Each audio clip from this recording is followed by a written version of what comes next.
During World War II, some of the most intense fighting didn't happen on open battlefields, but inside cities, where every street, every building, and every room became a battlefield of its own. And in those places, the war lost any clear structure. There were no fixed front lines, no safe positions, and for the soldiers, that meant they no longer knew where the real danger was, or whether they were already closer to it than they thought. You've probably seen these battles before, but what's often missing is an understanding of how this kind of war was actually fought, and why urban combat became one of the most dangerous environments of the entire war. So let's take a closer look at how this kind of fighting began, and why so many soldiers didn't make it out. Because this wasn't how the war was supposed to be fought. When World War II began, most armies still believed that battles would be decided in open terrain, where movement, coordination, and firepower could be controlled. But as the war progressed and fighting moved into cities across Europe, that expectation began to collapse under a reality that was far more chaotic, far more unpredictable, and far more lethal than anything soldiers had been trained for. Cities were never designed for warfare, yet they offered everything a defender could possibly need. Cover was everywhere, visibility was limited, and every structure, every wall, every window, every doorway could be turned into a firing position. For attacking forces, this created a problem that no amount of planning could fully solve, because unlike open terrain, where threats could be identified and engaged at distance, urban combat forced soldiers into close proximity, where reaction time was reduced to seconds and mistakes were rarely survivable. At first, many units tried to apply conventional tactics to this new environment, advancing in formations, securing streets, and attempting to maintain a clear line of movement. But those methods quickly proved ineffective because cities didn't behave like battlefields, they behaved like mazes. And in a maze, the enemy doesn't need to be stronger. He only needs to be hidden. One of the most dangerous aspects of urban warfare was the vertical dimension, something soldiers were rarely prepared for. In open combat, threats came from the front, sometimes from the flanks. But in cities, danger could come from above or below at any moment. Snipers positioned in upper floors could observe entire streets without being seen. Machine gun teams could fire from windows, then disappear before their position was identified. And beneath the surface, in basements and sewer systems, enemy forces could move unseen, emerging behind advancing units without warning. For soldiers on the ground, this created a constant sense of exposure. There was no safe direction, only uncertainty. As fighting intensified in cities like Stalingrad, Warsaw, and Berlin, both sides began to adapt, developing new methods to survive in an environment where traditional warfare no longer applied. Units were broken down into smaller groups, each responsible for clearing individual buildings, rooms, and corridors, often without direct support, because the terrain made coordination nearly impossible. Every structure had to be treated as a separate battle. Every floor had to be secured. And even then, nothing was guaranteed. Because clearing a building didn't mean it stayed clear. One of the most brutal realities of urban combat was the process of entering a building. From the outside, it could appear empty, silent, abandoned. But that silence was often deliberate. Soldiers would approach cautiously, moving through doorways or shattered walls, knowing that the moment they crossed that threshold, they were entering a space where the enemy had the advantage. Rooms could be rigged with explosives, staircases could be covered by hidden positions, and entire sections could be defended by soldiers waiting for the right moment to strike. The first man through the door carried the highest risk. And often, he didn't come back out. Even when a building was taken, the fight rarely ended. Urban combat was not a clean sequence of advance and capture. It was a continuous process of engagement, withdrawal, and re-engagement, where positions changed hands multiple times within hours, and soldiers could find themselves fighting for the same room again and again.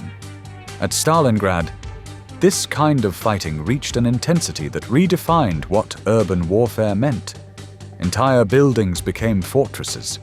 Rooms were defended at close range. Grenades were thrown through doorways, down stairwells, into any space where the enemy might be hiding. Combat distances were measured not in meters, but in steps. In some cases, the fighting became so compressed, so chaotic, that even the idea of separate positions began to disappear. There were moments when opposing forces occupied different parts of the same building at the same time, separated not by distance, but by walls, floors, and a constant awareness that the enemy was only a few meters away.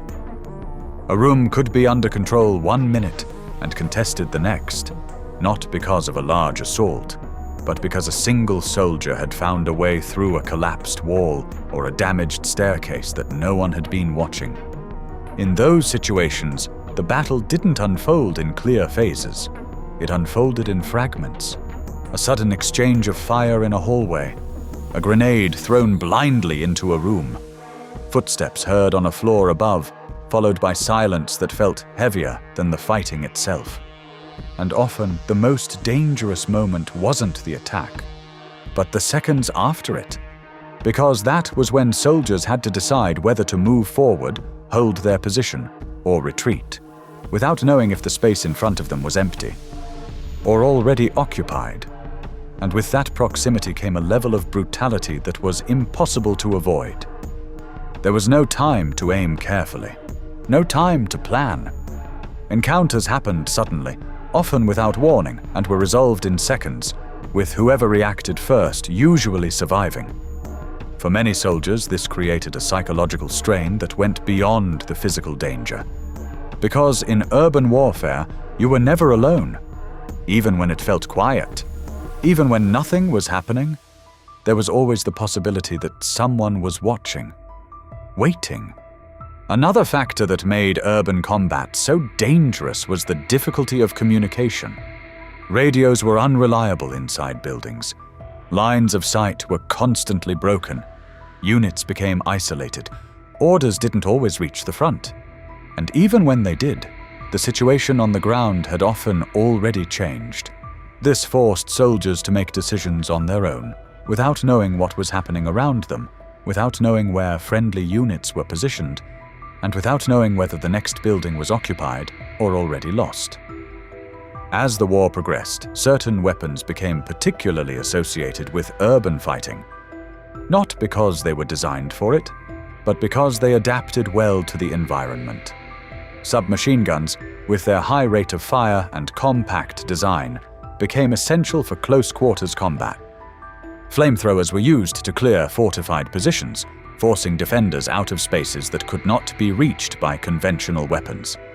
Explosives were used constantly, not just to destroy structures, but to create new paths through them.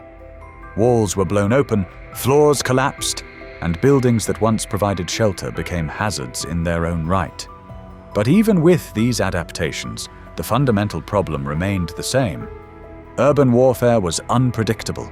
There was no clear front line, no safe position, no reliable pattern. And that meant that survival depended less on strategy and more on awareness, instinct, and timing. For many soldiers, the most difficult part was not the fighting itself, but the waiting. Waiting before entering a building. Waiting in a room that might already be compromised. Waiting for an attack that could come from any direction. Because in that waiting, every sound mattered a step above. A movement behind a wall, a door opening somewhere in the distance. Any of it could mean that the next moment would be the one where everything changed. By the end of the war, cities across Europe had been reduced to ruins, not just from bombing, but from the intensity of the fighting within them. And for the soldiers who had been sent into those environments, the experience left a lasting impact. Because urban warfare didn't just change how battles were fought, It changed how war was understood. It showed that even the most powerful armies could be slowed, contained, and broken down in an environment where visibility was limited, movement was restricted, and every advantage could be turned against them. It showed that control of a city didn't depend on who entered it first, but on who could survive inside it the longest. And perhaps most importantly, it showed that in a war where technology and firepower continued to evolve, the most dangerous place for a soldier was not always the open battlefield, but the moment he stepped into a building, without knowing what was waiting on the other side.